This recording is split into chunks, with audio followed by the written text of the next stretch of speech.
Brought to you by NBC bearing, भारताची पहिली bearing उत्पादक।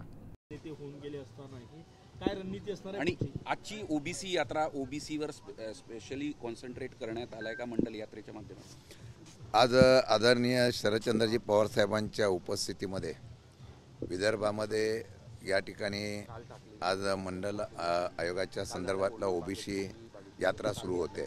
आता त्याचा शुभारंभ होऊन महाराष्ट्रामध्ये या असलेल्या ओबीसी समाजाच्या सर्व घटकांना विश्वासात घेऊन उद्याच्या महाराष्ट्रामध्ये एक चांगल्या प्रकारचं या महाराष्ट्रातला सर्व पुरोगामी विचाराचा महाराष्ट्र उभा करण्याचा आम्ही प्रयत्न करणार आहोत। आणि आज विदर्भामध्ये मी असेल, रोहितजी पवार असतील, हर्षवर्धन पाटील असतील, अनिल बाबू असतील, राजेंद्र शिंगणे असतील, सगळे दिग्गज नेते आम्ही आज विदर्भाच्या दौऱ्याच्या संदर्भातून सुरुवात करतो आहोत। ही सुरुवात आहे। माझ्या माहितीप्रमाणे आजपर्यंत बघितलं तर विदर्भाने नेहमी काँग्रेस विचाराच्या आणि राष्ट्रवादीच्या विचाराच्या पाठीमागं उभं राहण्याचा नेहमी प्रयत्न केलेला आहे। केंद्रात आणि राज्यातसुद्धा वेगळ्या प्रकारची सत्तांतर झाली तरी काही अपवाद सोडता आजही विदर्भ या विचाराच्याच पाठीमागं उभं राहिला आहे, अशा प्रकारचं चित्र आहे। आज अनेक लोक जरी सोडून गेली तरी नव्या जोमाने नवीन पक्ष संघटना बांधून नवीन आणि जुन्यांचा मेळ करून कार्यकर्त्यांच्या असलेल्या नवीन नेतृत्वाला सुद्धा उभारी देऊन आपण पक्ष संघटना मजबूत करून 2029ला परत एकदा या विदर्भातून ज्या राष्ट्रवादीला पहिले 8 आमदार निवडून देण्याचा इतिहास झाला त्याच विदर्भामध्ये तशाच पद्धतीचं पक्ष उभारणी करून तशाच पद्धतीचा इतिहास करण्याचा आम्ही प्रयत्न करणार आहोत। 2029 पूर्वी स्थानिक स्वराज्य संस्थांच्या निवडणुका आहे आणि एक मंडल यात्रेच्या निमित्ताने कुठेतरी एक वेगळं ओबीसीच्या मतांवर फोकस करताय। आम्ही हा महाराष्ट्राची ओळख जी आहे ती आम्ही पुरोगामी विचाराचा महाराष्ट्र हे दाखवणार आहोत। आपली राजकारणामध्ये जात धर्म याचा वाद करून राजकीय पोळी भाजून घेण्याची प्रवृत्ती वाढलेली आहे, याच्यावर आम्ही फोकस करणार आहोत।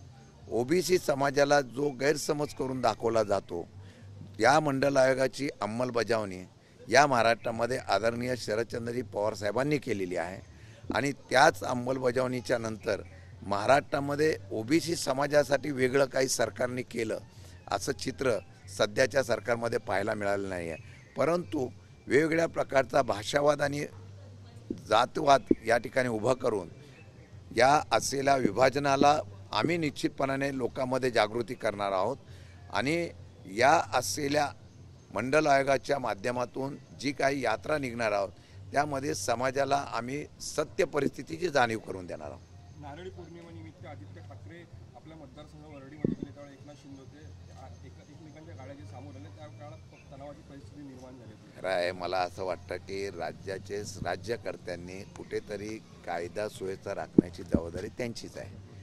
एखादा जर एकमेकांच्या समोर येत असतील किंवा एखादा वेळेचं हे ठेवून एकमेकांच्या बरोबर समोर न येण्याचा आणि कार्यकर्त्यांचा संघर्ष टाळण्याचा प्रयत्न त्यांनी करणं गरजेचं आहे।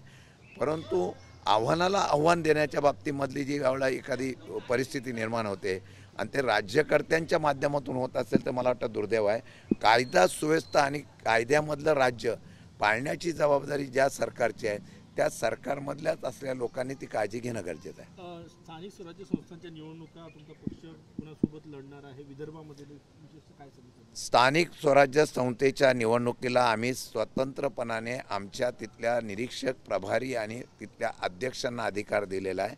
त्यांनी निर्णय घ्यायचे आहेत। आमचा प्रयत्न चाललेला आहे आणि त्याप्रमाणे आम्ही चर्चा सुरू करतोय। महाविकास आघाडीमधून आम्ही ही निवडणूक समोर जाण्याच्या बाबतीमध्ये मताचं विभाजन होऊ नये आणि विरोधकांना त्याचा फायदा होऊ नये यासाठी महाविकास आघाडी म्हणून विदर्भामध्ये तशा प्रकारची आम्ही चर्चा करून निर्णय घेणार आहोत। सगळे परत एकदा दोन्ही ठाकरे बंधू बेस्टच्या निमित्ताने एकत्र युती करून लढताना दिसत आहे, तर राज ठाकरे पण सोबत येतील का? नाही, आत्ताच्या घडीला ते दोघं एकत्र लढत असतील। अजून महाविकास आघाडीमध्ये अशा प्रकारचा प्रस्ताव आलेला नाही। ज्यावेळेला प्रस्ताव येईल, मी आताही सांगितलेलं आहे, महाराष्ट्रामध्ये खऱ्या अर्थाने लोकसभेला जर आपण बघितलं असतं तर निवडणुकीचा निकाल हा लोकांनी वेगळ्या ऐतिहासिक मताने दिलेला आहे।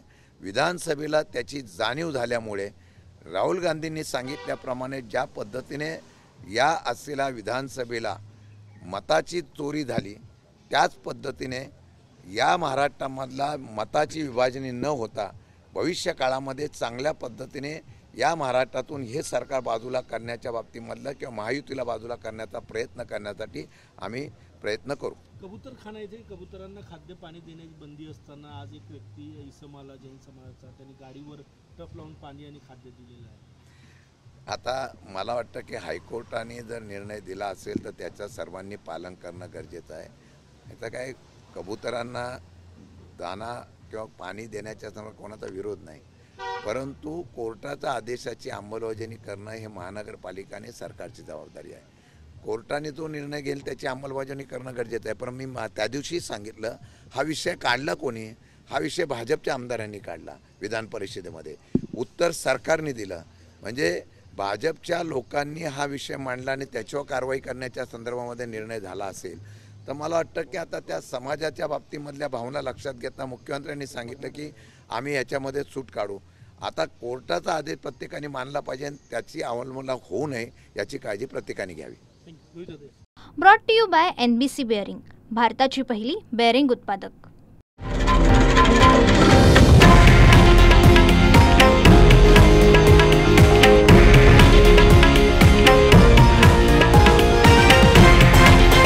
हे आहे देशातील नंबर 1 न्यूज नेटवर्क आणि आपण पाहत आहात TV9 मराठी, एकमेव.